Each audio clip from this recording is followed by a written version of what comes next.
Hello, and welcome back to the Art of Thriving podcast for episode 2. I am your host, Hannavella, and I am so excited to introduce to you our first ever guest today, who is also a dear friend of mine, Sejin. Now, Sej has her own podcast, The Barefoot Hustler, is an empowerment coach and embodied movement facilitator. And she really has such a unique and fun flair which permeates everything she does, which made for a really awesome episode today. She even got me to freestyle rap, which you'll hear at the end. And her mission is to really support people in peeling away the layers in the way of their expression, as she did with me, and helping them in reclaiming the most confident, creative, and unapologetic expression and self, so that they can live with more peace, joy, and genuine connection. So that's really what this episode is about today, trusting that intelligence of that inner creative genius and that expression, and listening to it and backing yourself enough to be able to get out of the way. And we go on a really beautiful journey through her own personal story and much more beautiful things. And so I really hope you enjoyed today's episode. Thank you for listening. Yay, welcome. Gracias. Sej. Oh my God. Thank you so much for coming on today and being a part of the first official interviewed episode. What an honor. This is epic. Yeah. I mean, literally as we were doing this, I was like, oh, we've done this before. Yes, we've done this before. And I was like, we were in the Bali room. And what was it? Oh, and then the studio. And Yeah. wow. Yeah, roles reversed. Yeah, this is nice. I just get to be written. Wait. You can be written. So it could be a long episode. But I was like, It's awesome. Just before we opened, we were setting the intention for the authenticity. Like that straight out the gate. all right, the ice is broken. Done. Yeah, it feels really fitting that you're the first interview, because you've held such epic space for me in stepping into my sharing of my speaking on your own podcast, Barefoot Hustler. So yeah, thank you for coming on today. They were epic. We're doing well. They were banging podcasts. Like the first one, obviously Sex L's, so it was just like people like that was around the sacred slut container, and people just wanted like to look in through the blinds and like, what is this? Yeah. And water is just so unique as well. I feel like people want to hear it. Yeah, Great. nice. So I'd love to kick off with a little check-in, as we were saying that's something you do on your podcast, and that's something I used to do on my old one, and it was just a really beautiful way to drop in and just give ourselves a moment. So how are you feeling? How am I feeling this morning? The past 2 days, I've actually been a bit heightened. There's a lot going on. I'm very visual. This will probably come up in the conversations, but like there's a lot of wiggly lines, and they're all close together in my mind. And that usually, like the faster they go, the closer they are. There's a lot happening, whether that's internal or external, and this time both. Just like life throwing curveballs, just creative projects that are like hardcore in the way. Like yesterday I had a video shoot that was so much fun. The 10 people managing that and directing, like, oh, it's epic, but it's a lot. So this morning, just took it slow, knowing I had this conversation and wanting to just be really still. So now I feel good. But yeah, it's been a fast few days. Yeah, nice. And thanks for helping me with the clunkiness of figuring out all the tech. Episode 1, I get it. I've been there so many times. Oh, beautiful. For myself, I'm suddenly having moments of like, I'm recording through the video. Is that the right thing to do to get the audio? Like, did I click record? I did. Yeah. And the answer to the first one is yes. All of mine have been through video. Thank you. Yes, it's easing that. I really appreciate you being here for the first one. And how am I feeling beyond that? I feel that I'm just really excited to be starting this process of recording this, because I've been talking about it pretty much most of last year. I just really lacked the action on it and had all these reasons why I couldn't, or I just didn't have space. And I'm like, today that changes. Today we begin. Oh, how good. Yeah. Welcome to talk. So good. And for me, I'm just really excited to allow this to be a practice for the art of conversation. Yeah. And I'm also just coming out of an intense start to the year with stomach bugs and letting go of relationships and moving to a new space and trying to create new routine. So just trying to be really gentle with myself in the allowing of the slow unfold of that process, because I can be like, come on. Yeah. Yeah. Welcome home. Thank you. Yay. Sorry, any Byron people listening. We got her bath. Sej's been doing the pulling. Yeah, the 3-year plan. Yeah. I don't even know if we knew each other 3 years, but hey, for the story, why not? Yeah. So, what really excited me about diving in with you today was, as I was just sharing, like I have been doing a lot of talking of what I want to do, and I tend to get overwhelmed with the excitement of everything that's possible and everything I feel like I can achieve. And I get spread very thin, and then little momentum happens. And that's something I've gotten better at over the years, but it's still something I'm fine tuning. And I've just been watching you over the last year and been like, damn, look at her go. She's doing it. Oh, thank you. So, yeah, I'd love to just open up, I guess, the space to share maybe a little bit about how you found your work, because I know initially you were maybe in a little bit of a different world. So, like your entry point into all of this. And then I'll pick up the question again around how it's all going and how you stepped into the next phase of it. Okay, I have to clear with her. Thank you. It feels really nice hearing that. And I really feel like probably started last year, so I started 2024. Some things changed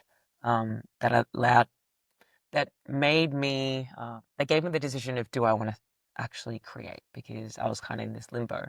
But for people that don't know me, yeah, I've had I've worn many hats. Like crazy many, too many, not too many, perfect amount. But yeah, I came from the world of type A personality, go, really living the conventional kind of route to success. Got, growing up, got high grades, that was my thing. So inevitably in year 12, it was kind of natural to go for something prestigious. And back then I questioned, but not, I was questioning kind of within the world I knew. I hadn't seen anything outside of that. So I studied law, I studied commerce, I had like so many jobs, I was just so much yang, so much doing. And I mean, this is a whole story that people can, I guess, listen to the Barefoot Hustler and don't have to do it here. But over many, things that happened, overseas traveling, trying psychedelics for the first time, being surrounded by certain people that really thought differently and lived such different ways, just expanded my reality so profoundly that I think it was third or fourth year of uni. I looked at my degree. I was like, what am I doing? Like, I don't even know one lawyer. Have I talked to anyone? And I just kind of looked forward and then looked down at me and I was like, there is some kind of discrepancy. Like, what is going on? I'm not living my life. And the quote that I always use is, it feels like I was following this rule book so tightly. And then it was like, do this. Okay, I did this. Still not working or still want more. Do this rule. Okay, still not. And then it's like leaving me so overwhelmed, not as fulfilled, or just like there was just so much chaos, so much doing without any room for breath. And then I finally flipped at the front page and it's not my name on the rule book. And then, yeah, since then, so that was probably around 5 years ago-ish, it's been this unraveling, unfurling, trying new things, letting go of that, trying that hat on, keeping that, throwing it away in the forms of jobs, people, yeah, relationships, my entire career, like just so much changed. So yeah, I mean, I finished commerce. I didn't finish law. I went into personal training because I knew that was my job the whole time. And I love conversation, as many people know, love helping people. I was super into physical health at the time. And then through my own journey, going inwards, that slowly transitioned to, yeah, healing and supporting people on the inside. So mindset, perspective, yeah, parts work, like just like so much lifestyle design, optimization, choices, all the inner work has now become my entire life. And in terms of like momentum, as you were saying, it's like you're doing it. I feel like when I maybe 3 years ago was the biggest like throw in the towel for my old life, and I left my partner of like we knew each other for 4 years, my career of 9 years. I didn't know if I was going to come back to Melbourne. Did up a van and left. I wonder if that's when I met. Yeah, it was around that time that I think you were just coming back. I think with the no earth frequency, and you were painting. You were the painter in my mind. Oh my God. I don't. The really wet one. Yeah. And then Sage had the sticky taped shoes. That's how I remember. Well, I don't remember that being our first. That was, I think so. And True. so that was, and it's funny because like meeting you and this whole community, that was the beginning of that. Like as I let go of my old life, I went on this East Coast van trip one way. Went to Strawberry Fields and then just didn't come back. I just drove. I remember having Canberra in my Google Maps, and that's just where I was going. Like I was like, which house or where are you going? I said, Canberra. Getting out of here. And it was like I remember the feeling of like driving out. It was sunset, and I just started crying, both in my soul being like, you're finally doing that. You're doing this, like you're choosing you, but also my human being like, what are you doing? But that turned into just the biggest, yeah, biggest evolution of my entire life began then. And then I reckon for 2 years I was in this like open, meeting people, questioning, like kind of receiving and allowing that to, I guess, support me in finding the words I'm using now is like my true story rather than like the story I was presenting. Like there was I would say, I believe that there was a gap with my true story and the story I was sharing. And then it was start of last year when I went from that open state of receiving and like kind of engaging, really expanding so much in so many different ways. I felt the call to now begin to actually stop and discern and actually like, yeah, refine a lot. And I feel like the more I was finding myself, the more the call was to actually create and share what I knew rather than just continuously doing another course and going to another doof and just like constantly kind of looking for more rather than being like, actually, I can really help people. And that's a scary part for me, at least, is like the putting something out there or putting a name out there and whatever it is. And the start of last year, I had the seed of an idea that was big enough and authentic enough to me and like so deeply aligned that it was worth it. And that was the retreat. And it was many initiations. And that's probably what you saw. Like, yeah, it was a lot. Yeah, wow. It's crazy that you say you were leaving at that moment where you met a frequency, because that was like 3 years ago, which is a long time, but in the scheme of things, not very long, actually. Not at all, but Yeah. that you would have met me in the beginning of that trip. So I don't feel like I'm a completely different person, but that feels like baby Sedge Yeah. 3 years ago. Yeah. Amazing. Yeah. Wow. And the home retreat, yeah, I remember like what I really loved about that was the energy of the collaboration and the bringing together of so many other people in the community who have such epic gifts and pulling all of that together, but actually in a way that I think the community and this kind of world maybe hadn't seen much of, in that it was deeply very authentic and very you, and so rooted in play and and just like digestible, less fluff. And there's nothing wrong with fluff. Fluff can be really powerful and Some really good. people like fluff. Yeah. I don't snort fluff. Yeah, but I love that you found a way that was so yours and you were so true to that. And I can feel that potency like building. Did that just kind of happen as you were stepping into it, or is that something you had to like figure out and then commit to like staying with? Or Well, I think like one of the benefits of yeah, that 1 or 2 years that I afforded myself to just be in like the absolute openness, flow, less, no, it was actually only a year and a half, year to year and a half max.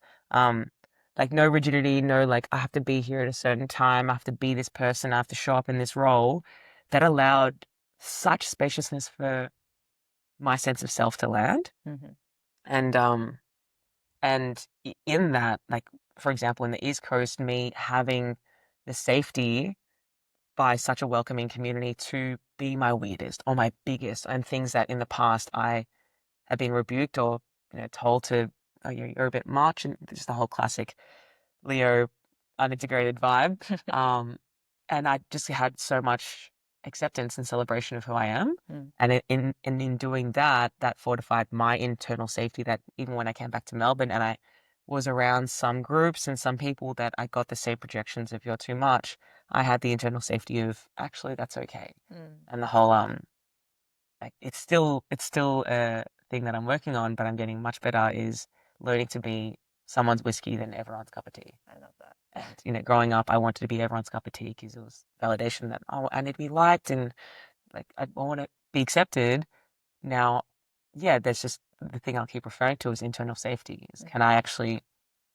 The analogy I always use is like we all have such core needs as humans. We all have other, more surface level needs that's dependent on our personality and our character and our aspirations and things like that. But as humans, we all have the buckets of needing to feel loved and seen and heard and significant and safe. But when they're empty, because you're not servicing that yourself, because things have happened in the past where you might not have gotten your needs met, it's so desperate, like your need to be loved by you. Like, please fill this bucket because you're not servicing that yourself. Or like, please see me because you're not seeing yourself. And I think deepening in parts work or unconditional self therapy was really, really massive. A lot of embodiment, somatic work to move from my mind to my body because my mind was that was the tool that I used my whole life. In doing that, came to this really strong sense of who I am and taking that into my business when I literally got given the idea of the retreat when I was traveling through, I think it was around Portugal 2 years ago. And I always knew I wanted to create a retreat, like an experience where you leave your home. You're not just like, going back to work or going back to your family and then kind of not getting that full immersion. But I remember maybe it was off the back of seeing your Europe one, and I was seeing the Greece one, and I was seeing it, and I was like, yeah, I could do that, but there was something missing for me, and I was like, I could hold like 10 people, but then, and I was like, something's missing, and then maybe it was Boom, and then I went to Boom, and it was just like, just dwarfs are very me, like if there's just so much play and freedom and creativity and just massive expression, yeah, there's so much there that the idea was, okay, what if I married a retreat with a doof? And then it kind of amalgamated into this thing, and then something that I like. My connection is one of the highest values of mine. And just around me, there are so many epic humans that are walking the same path that have their own unique medicine. And yeah, for me, it's like I hear a lot of people being like, "Oh, I need to do this thing because I don't know how to do this," or "I need to do one more yoga class thingy, and then I need to learn how to edit videos." And then I'm like, "Whoa, whoa, whoa!" For me, I'm just looking around at this group, this family around me. I'm like, "You can do that. I can do this," and just kind of come together. And collaboration feels really natural for me. And I it actually like looking back and connecting all the dots, it makes sense. Like there are times where the part of me that's quite um like hyper productive and is like, is what you're doing for a reason. And I remember socializing so much in my whole life. And I was like, oh, am I spending in quotation marks too much time with my friends rather than building something? And then now I'm like, okay, well, actually, the connections I've built are actually servicing my business in the end. Like, it all just actually makes sense. Yeah, wow. And it's just so much fun working with your best friends. Like, Yeah. and I've had conversations with people sustainability wise if you're not enjoying it, it's gonna stop. Like even if you make a lot of money in the first one, if your soul isn't connected to it, it's a whole like if you want to go fast, do it on your own. But if you want to go far, do it with people. Yeah. And I really love that. That's something I've been hearing over and over and over again, listening to different books from CEOs and some of the wealthiest people in the world. All of them say anything that's worthwhile or that is going to go the distance is done with a team. And for me, that's had this programming that like I have to do it myself and I have to be a solo entrepreneur. And I've gotten quite good at that and really enjoyed that process of like, I know how to do my website. I know how to do all the admin. I'm good at the email stuff. But then the creation element is like a whole other different like cauldron to pull from. And doing all of it does get quite exhausting. So 100%. And especially if you live a holistic life where you have many different values, you're creative yourself, you play music, you do art, you want to see your friends, you want to stay healthy. It's like business is just one aspect of our life. I always say like if our life is a house, sometimes we can focus. I'll speak for myself. Sometimes I can focus on my business so much, but I'm just kind of nurturing that. But that's just like having just an office as a house. It's like, bro, there's a bedroom. How's your eroticism going? How's your sexuality? Here's a kitchen. How's your health going? Living room. How's your social life? Like that's living a full life for me, at least. Yeah. Yeah. I'd love to highlight what you were saying. Just like, I think it was really beautiful. I want to bring back and just draw more focus to that. Is like hearing you say that as you've done this deep excavation and work on yourself, and you've created this sense of internal safety and like the stillness to be able to, I guess, being the listening is kind of what I'm receiving from you. Yes. So that you can, like, yeah, we can get really up here. You referred to that in your head where it's like, oh my God, there's all these things I got to do. But in being able to be in listening, be in connection to your unique creative current that is innately yours in its own way that it wants to express itself, then there's room to digest that, listen to it, receive it, share it outwardly. And I think it's really beautiful because I think the quickest way someone can cut themselves off from their own creative genius is to compare themselves to someone else or to try and fit themselves into the box that is doing hypothetically well in the collective, sail this way, or you got to use these tactics instead of allowing yourself to be the authentic magnet. And I think that can potentially start really slow, but it has the potential to like grow into something really big. Yeah, definitely. And it's the more I enter into this world of, I call it the triangle. I'm just so obsessed with this triangle. I don't think it's a formal triangle, but it is. It's in your head. Yeah. Creativity, spirituality, and authenticity. And for me, the more I dive into this work, like I started with, I guess, the corner of authenticity as a coach. I'm like, okay, who am I? Why am I like this? Like the deep, deep self inquiry, and then through yoga, kind of the spiritual, and then just deepening in there, creativity. That just kind of came through. The more I took off my mask, I'm like, oh, like I'm drawn to more guitar and more dancing. Whoa, I didn't see myself as creative at all growing up. Now I can't imagine anything. Like that's what I'd say one of my biggest powers is my creativity. And yeah, the more I deepen into this, realizing that they're all kind of just different angles of the same thing. And my creativity, and that isn't honed down to just my music and my art. It's how I business, how I live my life, how I create, my lifestyle. That's so linked to, I'm going to use the word spirituality, where it's like, for me, we are conduits to something much bigger.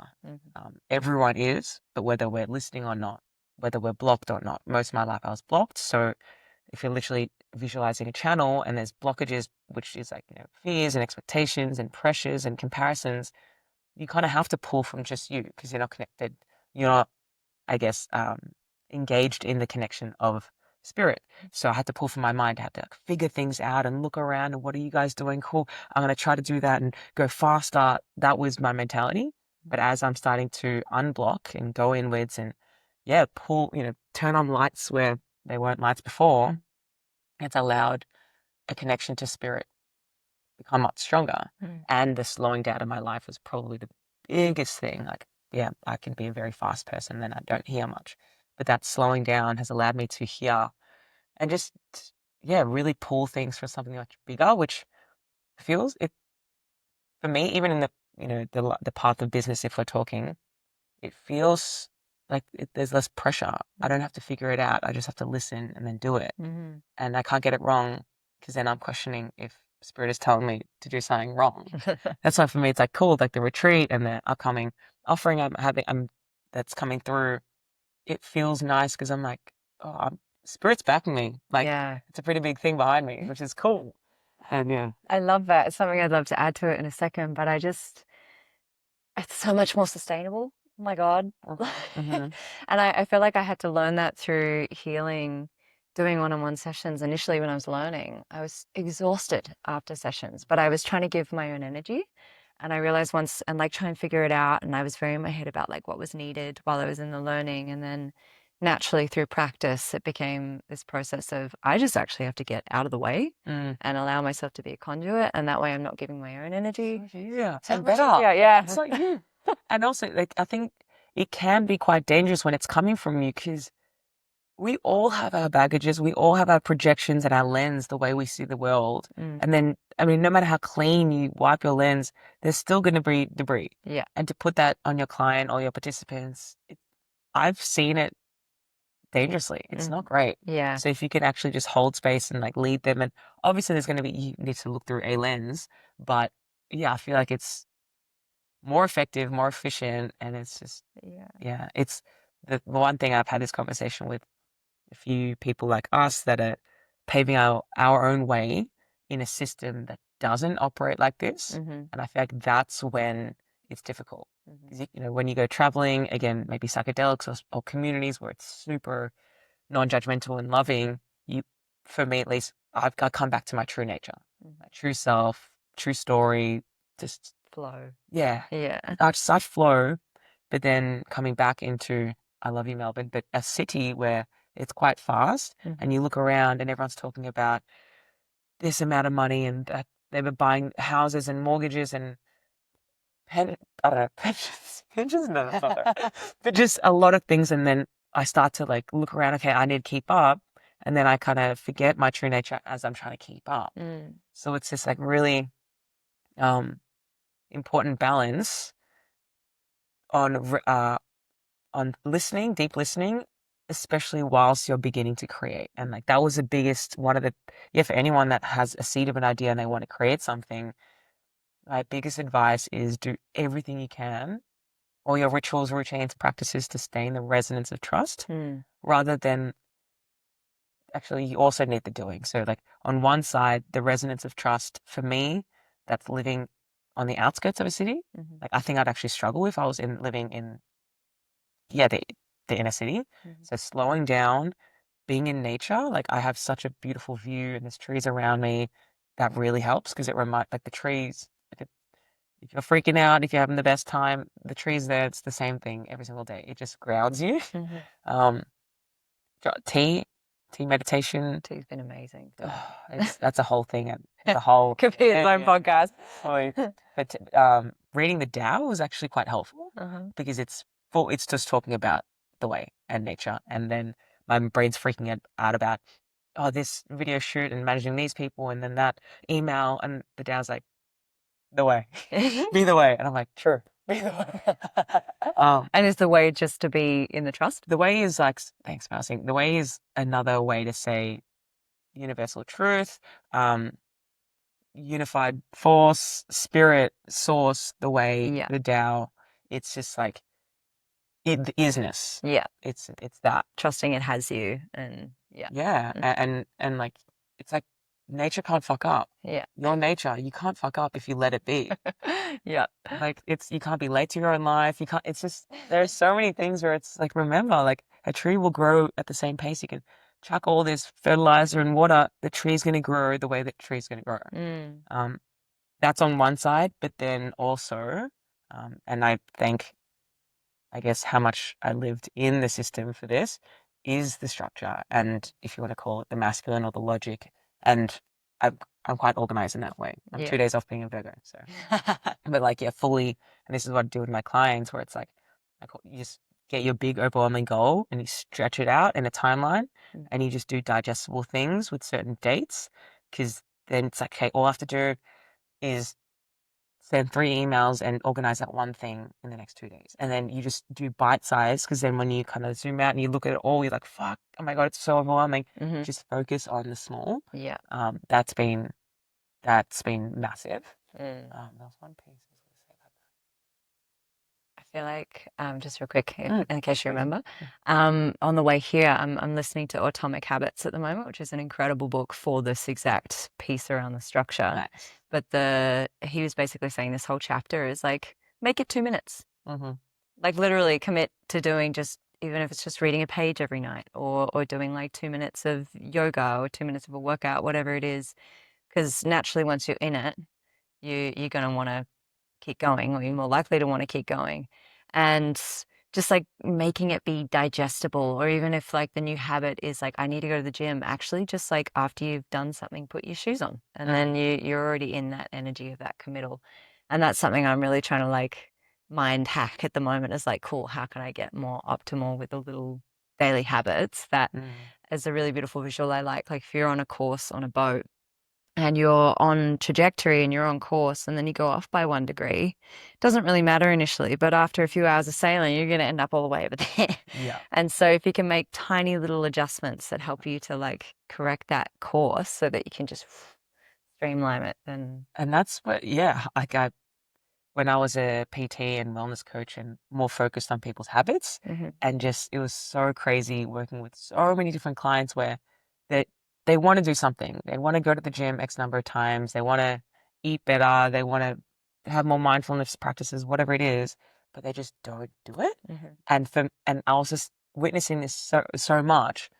And the only way for me in certain cases was to make it smaller, and because it all plays the part in the internal narrative that we have. Some of us struggle in certain areas, some of us thrive. And if you kind of in quotation marks drop the ball and you're like, I'm going to go to the gym, and you don't, that's one tally on the score sheet of you didn't do it. And you do that 100 times. Now your internal narrative is I can't do it. Yeah. Even if there's a part of you that's like I really want to, like there's another part I'm sure many people can resonate where it's self-critical or been like, oh, but like what's the point? Or you've never done it for the past 10 years. Why are you going to start now? Even if you're not aware of that. So doing these tiny little 2-minute things, putting your shoes on, it's just getting a tally of I did something. And it builds your self-efficacy, your self-belief, your integrity to the point where it's like the small wins turn into bigger wins. That's why morning routines are so great, because it's like make your bed. Is that going to change your life? No. If you make your bed, you'll probably have a glass of water. Is that going to change your life? No. But then you'll probably go to the gym. And then over time, it will change your life. Yeah, it stacks. It's massive, yeah. It's like casting votes for who you do or don't want to be, depending on what you choose. Yes, love that. The one thing that, yeah, again, when you're creating, this is what I forgot before. Yeah, awesome. When you're creating something and there are so many things pulling you from, as we were saying before, like your nature or this creation or this flow or this belief, whether it's comparison or just imposter syndrome or whatever that is, the biggest thing that helped me, or a big thing, was defining what success meant to me. Because for my second retreat, I think I shared this in my podcast. I came back from a trip and I only had 1 month to market my retreat, and that's just like suicide. Like, why would you do that? Yeah. And I didn't realize. I didn't even like look at the times. I was so too in flow. And then I had two friends. One was actually Annie. Two friends in business that run their own retreats in different ways, and it was them that brought to my attention that I had the 4 weeks left. And I was just putting out all my marketing, like my Harry Potter reels, and everyone's like, can't wait to see it. How long until it is? Until it's on? I said 4 weeks, and they're like, 4 weeks. And I got the freak out I needed. And it was on that weekend, I was in the pits. I was like freaking out. There was so much like part of me that was like, you fucked up. Another part that's like, I'm not going to sell any tickets. Oh my God, it's so embarrassing. My ego, just all that stuff was like thrown up in the air. And it was so powerful because it was universe giving me the initiation of bringing me back to what it's all about. And I remember like getting a pen and pad after I like sat 5 hours of tea. I was like, well, what's going on? And I was like, hey, why am I doing this? And I was like, for me, success is showing up. That's it. Like, it's for me, the whole point of it was to create an experience for people to come and remember their truth, to meet people, to ignite their truth and their power. It's not about if I make money or if I fill it out for me. And then for me to get to that thing, success is just show up. When we stretch out that goal, it's like, cool, send those 2 emails, do all that stuff, just follow that. If by the end, in quotation marks, it worked or it didn't work, it doesn't matter because the success was internal. I love that. And then, of course, it worked out externally because I had the resonance of trust and my definition of success in me, and the universe prints out the external from the internal. Wow. I got goosebumps. And you've created a system around that in yourself that you've followed, which has helped. That's why this one that I'm birthing now, it feels so familiar. Yeah. But it's a different offering. But I'm like, let's do it. Like and feeling the same things come up. It's like, cool, seeing you, like holding you in that way. but it's not about that anymore. It feels so much smoother. Yeah. So yeah, Awesome. feels good. That's a nice segue. I want to ask you what you're doing in a second, but I want to add just because for me, also doing retreats, like the last year, I felt such a strong calling from the waters to host a retreat in New Zealand.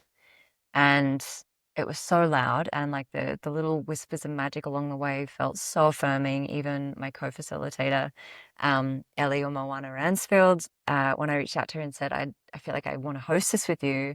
Here's where I'm going to host it. She was like, that's where my ancestral home's from. Nice. Yeah, and I didn't know that. And so there was all these things of like, this feels so right. And then as we launched it, so much excitement around it. And then people just not booking in. And it got to the point where unfortunately we had to cancel it. And I think it was a really epic initiation for me because I didn't really share that I'd cancelled it because I felt this immense failure with it. And I think why so many people don't try and put themselves out there is because of that fear of failure. And what I got from that experience was like, sure, I've lost a little bit of money on it, but like I can make that back. Actually, my friendship with Moana deepened so profoundly in the process of collaborating that. And in calling her into that space, it reconnected her with her ancestry and her roots in a really epic way.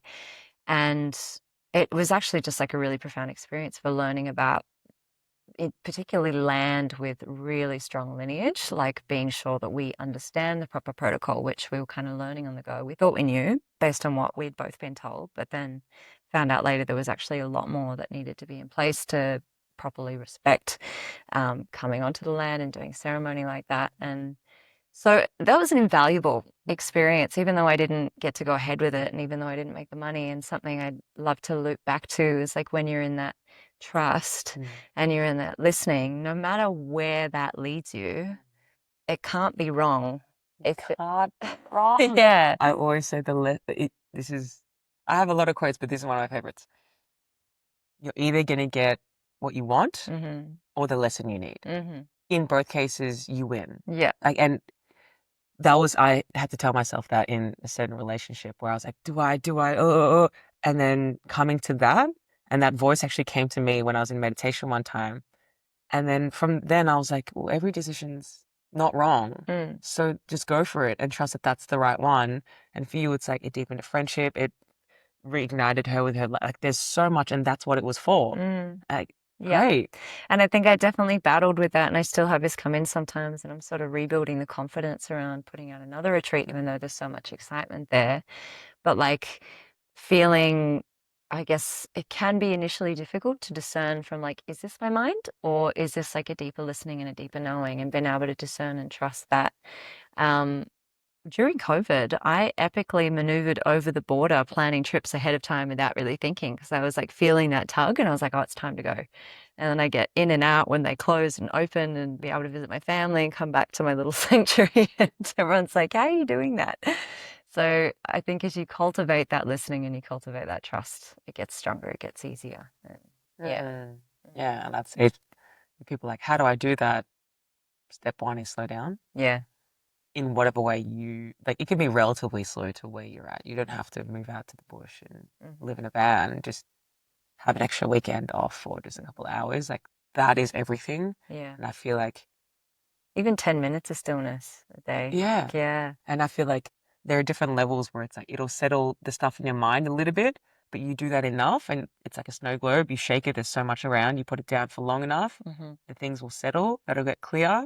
And in the clarity, stay still, and that's when you hear, and in the forms of tugs or like, oh, I'm curious, like that person was really intriguing, or like, oh, like why am I looking at my saxophone again? Okay, ooh. So it's like tiny little things or images or voices or I don't know about voices. Go get some help. Maybe more auditory. Yeah. But yeah, like we hear in different ways, and it's cool how different it is. Yeah. Unique that is. And learning to attune to that. Yeah.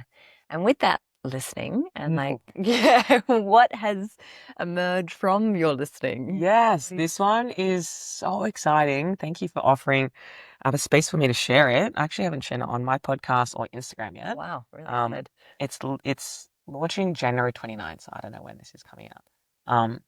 But Yes, yeah, I remember it was May last year, and that's when the idea it literally felt like it just fucking got shoved through the crown of my head. I was like, whoa. I was like, whoa. And it's, yeah, I'll share this story. I remember I was dancing. So I dance as a mindfulness practice, just to have fun, whatever that is. But for some reason, I had it for a while. I was working through some emotional stuff, and I put my headphones on after maybe I hadn't danced for a month, and this song came on, and I was moving, and I was like, oh, like new pathways. I was like, this is interesting. And then a different genre came on, and then I suddenly was moving differently, but not in my normal movements. And I was like, it was like this explorative, what is going on, connection, relationship, play through dance. And this was 2 days after I went to my friend's, Marco's FemFlow female freestyle rap coven. It was the first one where it was like maybe 6 of us around with a microphone. Someone would throw out a theme, like bees.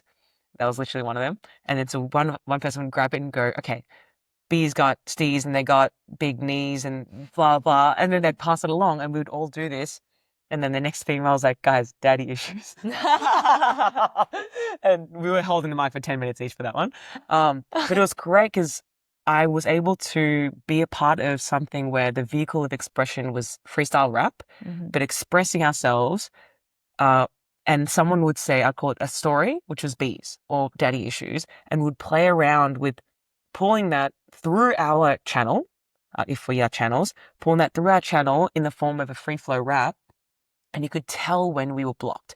Like halfway through, I was like, oh my God, I had one part of me being like, what the hell are you saying? You don't know what the next word is. Should it rhyme? Who am I? And just like, I don't do this. And then you'd feel that your throat close up and you'd stutter and then people would support you and you'd be like, okay, whoa, let go, let go. All right, we back. Daddy, why didn't you come home? No, joking. But just like witnessing the play of a creative expression with a story being given to you, being witnessed by other. Now we're back on my deck and I'm dancing and I'm like, fuck, that was so epic. And now I'm kind of feeling these new pathways.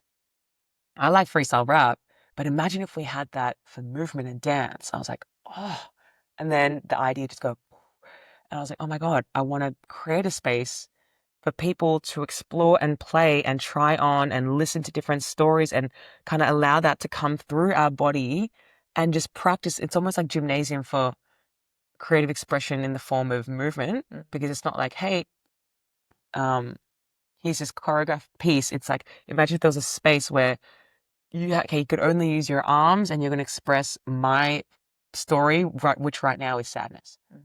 And it's going to be to jazz. You'd be like, what? But anything can be expressed. Like a story can be told, it can be walked, it can be sung, it can be danced. So it was like a space. That's how this idea started.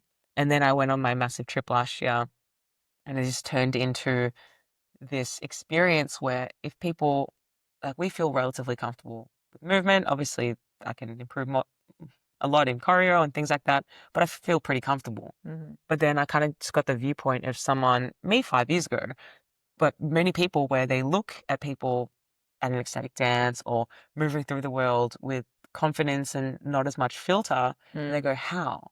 And I was like, oh, I want to create an experience for people to be able to be in that space so they can free flow rap about bees, so they can dance their daddy issues out, like all these things, because it's quite confronting. Like, you don't know what movements or what words are going to come out, and that's vulnerable as fuck. Because it's scary as hell because we're not filtering it, we're not controlling it. So it's turned into a school, a 10-week in-person school called Storytellers. And it's a school for embodied movement, embodied expression to find our true story. Wow. And yeah, it was really fun yesterday. A whole bunch of us came together, collaborated again, to conceptualize this piece because I feel like it's a thread that underpins so much of my work where I believe, and I'm sure many of us do, that we're all born with a story to share, like a unique spark or gift or flavor to share with the world. But as for many of us, if I dare say all of us, we grew up and things happened or didn't happen that made us feel like we had to change our story or share a smaller one or hide or be quiet or be extra loud or just fit in because we wanted to survive. And in doing that, at that for a year, 2 years, decades, for some people, many decades, the story we're sharing is so far from our true story. So this experience is for us to create a culture and an in-person school. For me, I do like online. It's so beautiful because you can work with people anywhere. But what I really feel is lacking right now is community. Yeah. I've had a lot of conversations with people about loneliness, and for some people, it's getting to the point of depression. And I've heard, just suicidal stuff, and it's really powerful.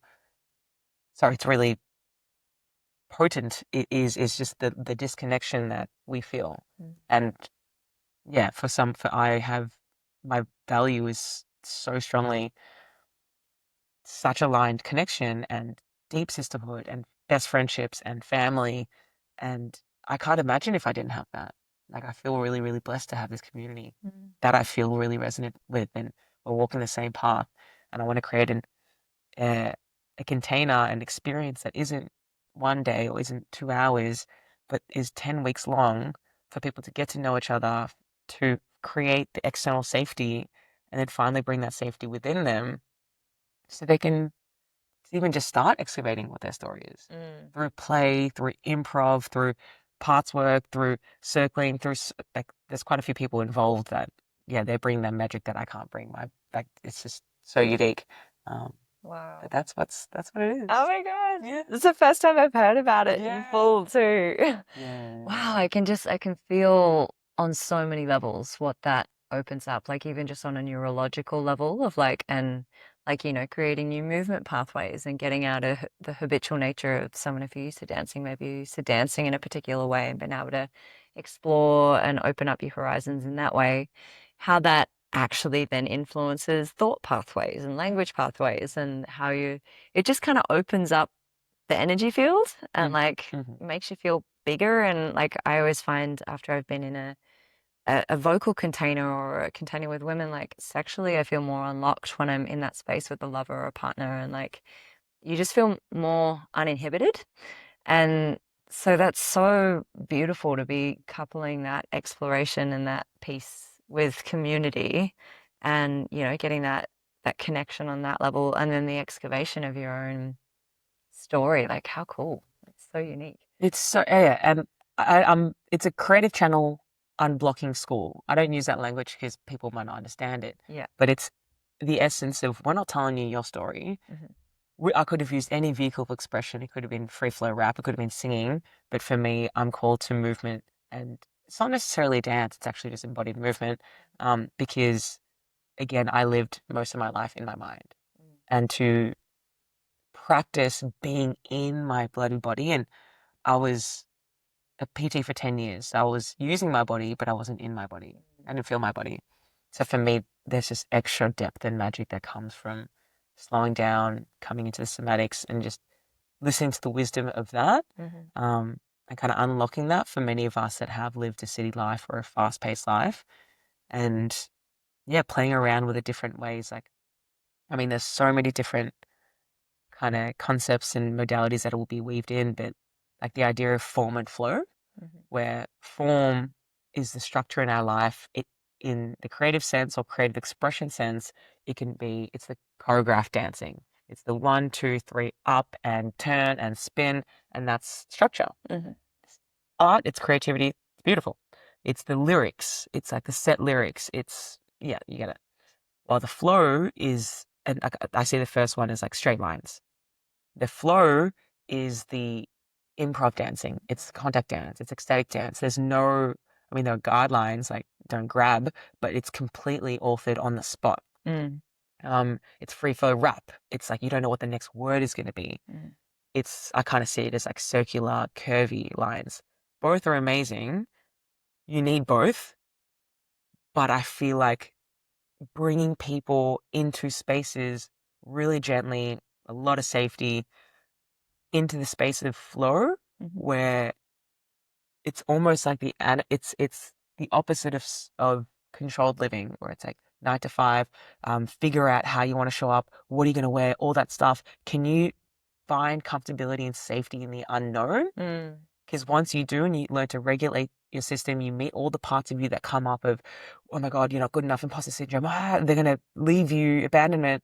Once you can heal that, both internally but also being witnessed, so externally, it's not just you telling yourself, and I am good enough, I am good enough. You open up your eyes, people are telling you you're good enough. Yeah. That's fucking epic. Wow. So playing around with that, and yeah, it's like the antidote for perfectionism. 100%. Yeah. Yeah. And as you said, once you practice it in the form of not caring about how your spins look, you also will care a little bit less if your Canva is not as perfect, or the way you said that to your partner, oopsies, or like your food.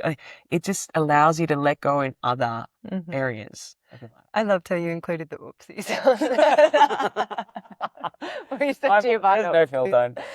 So, I got tested yesterday. My friend and I, after the video shoot, we were walking to a pizza place, and he walked past a $2 shop, and he was like, "All right, we have $3 to buy something. Go." And I was like, "Oh my God, okay." So I bought him a little visor, and he got me this like the ugliest golden mullet wig you'll ever see. And then we had to wear it, and I just walked down Chapel Street, which is where I grew up, and it was so nice for me to realize how little I gave a shit. And I'd look in the reflection, and I'm not even. It was really bad. Like I was really fugly with this hair, but I was like, I don't care. Like if people are going to judge me, well, go back 5 years ago, I would have cared so much, especially on Chapel Street. So it's cool that just to see over time, like it's like all these things that we're talking about are skills that you can practice. Yeah. I wasn't born not caring. Like It's pretty primal. yeah, exactly. Yeah, to survive. Yeah. But these are all skills. Self-love is a skill you can practice. Being comfortable in the unknown is a skill you can practice, which is, it's quite comforting to know that no matter where you are, if you care and if you devote, you can go anywhere. Yeah. Wow. That's so awesome. For me, I feel like I'm pretty expressive and pretty comfortable in most environments and can adapt pretty well. The idea of freestyling terrifies me. It's tempted to say, let's do it. Okay. Would you? Yeah. This is it. See everyone. Oh my God, that's great. Because a big intention with this podcast is I feel like a big gift of mine is my voice and conversations. And for some reason, over the last couple of years, I feel like that's felt like there's been clunkiness around the delivery of that. And also with my old podcast, I ended it because I was doing hours of surgery on it, getting the ums and the ahs and everything out. And I just decided with this one, was just going to let it be whatever it wanted to be. So let the tree be the tree. Yeah. Speaking of, let's rap about trees. Thank you for saying yes to this. Yeah. I can feel your nervousness in this time. Well, what was really beautiful was over New Year's, I think Patty said, I'm going to give everyone a word. And there was 30 people in a circle or something. And he's like, everyone's going to freestyle 4 lines. Wow. And as it's going around, I could feel me plotting an exit. And then I could also feel the part of me that was like, oh no, I want to try. And I think something I've experienced in holding space, I promise I'm not procrastinating. Something I've noticed in holding space is in particular women really, or female-bodied beings who have been programmed to have to be perfect in order to be liked. There's so much pressure I have to get it perfect before I can show this or before I can present this. Whereas guys more often than not will just throw themselves into things and make it up as they go and figure it out. And that's often why there's a lot more people in those leadership positions. Women are like, I have to have the qualification instead of just being like, I'm right for the job. Yeah, we have to prove ourselves. Yeah. A lot. Yeah. So this is a really nice practice to just break that down. I'm always telling that with my students in choreography. I don't care if you mess it up. If you're going to mess it up well. Yes. Just have fun with it. So I'm going to try and my own medicine. On the stage that fucks up a move, you don't notice until they're like, yeah, they show their eyes. Oh, yeah. So it's just make it yours. All right, okay. Cool. How do we do this? I usually do it with the guitar, but let's just go. I'm rapping about trees. About trees. Okay. Take a breath. Trees. I like trees. They're nice and green. They sway in the breeze. Trees. Yeah. I was climbing since I was a baby. Had to move out of my apartment. Mum thought I'd climb the balcony, and then I'd flat on the pavement. Yes, keep going. Where are you going? But trees, they allow me to be free, bring me to my knees, in reverence, oh please. Yes. That was epic. I Oh feel really red. my God. You need to snippet that up and like make that a remix. My trees. That was amazing. Thanks everyone at home. Maybe I'll start anew. Patty, that's for you. Am I like red right now? No, you look beautiful. You're open and glowing. Wow. So yes, the safety. Like, and it's like, obviously you have enough safety within yourself to be like, "Ugh," even though it's scary, Yeah. we have enough safety with each other. Like, it's all about safety. And everyone who's listening. Yeah. Yeah. There was a moment where it was like this childlike glee of like, that just felt so good. And it was like, this is fun. It's Yeah. so much freedom on the other side. Yeah. It's like, and it's, for me, it's scary because you don't know the cages you're in until you're out. Yeah. Like when I was walking down Chapel Street caring, I didn't know I was caring because that was my whole life. And then me walking down yesterday with a golden mullet, I was like, whoa, that was tiring, caring so much about being thin or being perfect or getting high ATAR. I was like, that's tiring. It's like our souls are not meant to have a leash on. Yeah. And then what are you sacrificing in the potential of like what you're capable of creating and the magnitude of just sharing your magnificence and letting that be a permission slip, like sacrificing that. And it's like, yeah, compassion for those parts of ourselves that are struggling with that too, because it's such deep ancestral primal programming. Yeah. But yeah, it's I just, when you were talking, then I got a flash of that Matrix movie where he's talking about like, my sheep like to be asleep. And he was basically saying they're happy in their lives going about their business, doing the mundane, until I think someone gets that urge, just gets loud enough where you can't ignore it anymore. And it becomes suffering to try and like squash it back down. If they listen to this podcast, they are hearing the calls, they're on the verge of something, like they're on it. Yeah. So yeah, just for all the listeners, trust the calls, take a breath. Don't need to rush it. It's gonna fucking go at the pace that it's meant to. Define your version of success, your version of joy. Just take one step. Yeah. 2 minutes. Yeah. Weaving all of it back in. I feel like that's a really beautiful resolve. I don't know how long we've been talking for, but that feels really good. Yeah. So to close, I mean, I was going to ask you, what would you leave people with? And you've just done that beautifully. If there's anything else, love you to share. But also, how can people find you? And obviously keep an eye out. It's good motivation, actually, for me to do other episodes to get this out before your 29th of January is released. Yeah. Yes. That there is reprieve. Like when you, not if you, because if you make the choice, it will just happen when it's meant to. When you make the choice and you begin to expand yourself and not have to work everything out, but actually just be the channel, like there's such a slower, deeper sense of fulfillment that you can't replace. And even if we're surrounded by people or a system that doesn't support that, trust. And just like do everything you can to stay in that resonance of trust. You know you better than I do, whether it's playing sport or playing music or being around certain people that pull you back into trust. Do it, because the world needs to hear and see and read your true story. Yeah. And yeah, Instagram, my website will be in the links, I'm sure. I'll be releasing Storytellers 29th of Jan. The retreat is in October this year. All of that is Instagram and website. A lot more than a month to get ready for the next retreat then. Oh, so I learned my lesson. Yeah. Thank you so much for having me on. Thank you for being here. Enjoyed as two friends chatting. Yeah, it's been really beautiful to feel like, okay, I'm actually in the momentum now, and feeling just how magical this conversation was, and like feeling the excitement around that continuing. So thank you for being the beautiful beginning. Thank you for wrapping about trees. Yeah. Appreciate you. Yeah.